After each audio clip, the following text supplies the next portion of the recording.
സന്ധ്യ മയങ്ങിയ നേരം നടന്ന് നടന്ന് ഒരു ചുടലപ്പറമ്പിൽ എത്തിച്ചേർന്ന നാരായണത്ത് ഭ്രാന്തൻ അവിടെ തന്നെ ആ രാത്രി വിശ്രമിച്ചാലോ എന്നാലോചിച്ചു. ശവദാഹം കഴിഞ്ഞ് ഇനിയും എരിഞ്ഞടങ്ങാത്ത വിറകുകളും കനലുകളും ഭ്രാന്തന്റെ കണ്ണിൽപ്പെട്ടു. അവിടെ തന്നെ അടുപ്പുണ്ടാക്കി ഭക്ഷണം പാകം ചെയ്യാൻ അദ്ദേഹം തീരുമാനിച്ചു. സമീപത്ത് കിടന്നിരുന്ന കല്ലുകളെടുത്ത് അടുപ്പുണ്ടാക്കി.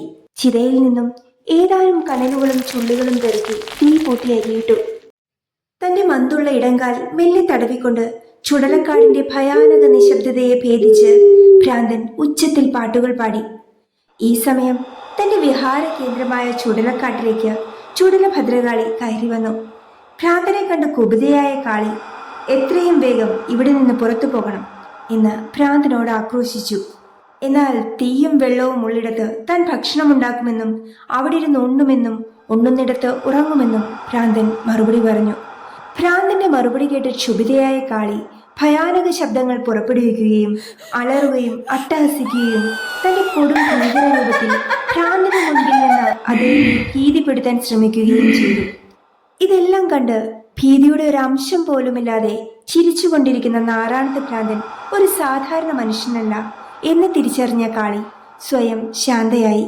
തനിക്ക് ഈ രാത്രിയിൽ ഇവിടെ നൃത്തം ചെയ്യണമെന്നും അത് മനുഷ്യർ കാണുക ചെയ്യാൻ പാടുള്ളതല്ലെന്നും അറിയിച്ചു.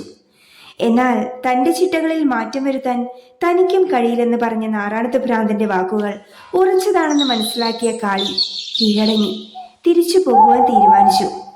മനുഷ്യരെ കണ്ടുമുട്ടിയാൽ ഒരു ശാപമോ അനുഗ്രഹമോ നൽകാതെ തിരിച്ചു പോകുവാൻ തനിക്ക് കഴിയില്ല. എന്നാൽ ശ്രേഷ്ഠനായ അങ്ങേക്ക് ശാപം നൽകാൻ തോന്നുന്നില്ല. ഒരു വരം ചോദിക്കൂ, കാളി പറഞ്ഞു. ഇത് കേട്ട ഭ്രാന്തൻ തന്റെ ആയുസ്സിൽ ഒരു ദിവസം കൂട്ടിത്തരണമെന്ന് പറഞ്ഞു. അത് വിസമ്മതിച്ച കാളിയോട് എങ്കിൽ ആയുസ്സിൽ ഒരു ദിവസം കുറച്ചു നൽകൂ എന്ന് ഭ്രാന്തൻ പറഞ്ഞു.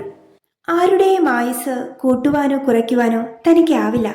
കാളിയുടെ വാക്കുകൾ കേട്ട ഭ്രാന്തൻ എങ്കിൽ ഇവിടെ നിന്ന് പോയി തരൂ എന്ന് കോപാകുലനായി പറഞ്ഞു.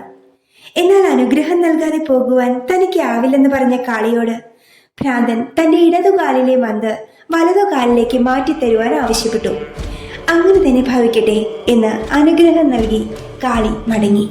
തൽക്ഷണം ഇടതുകാലിലെ മന്ത് വലതുകാലിലാവുകയും ചെയ്തു.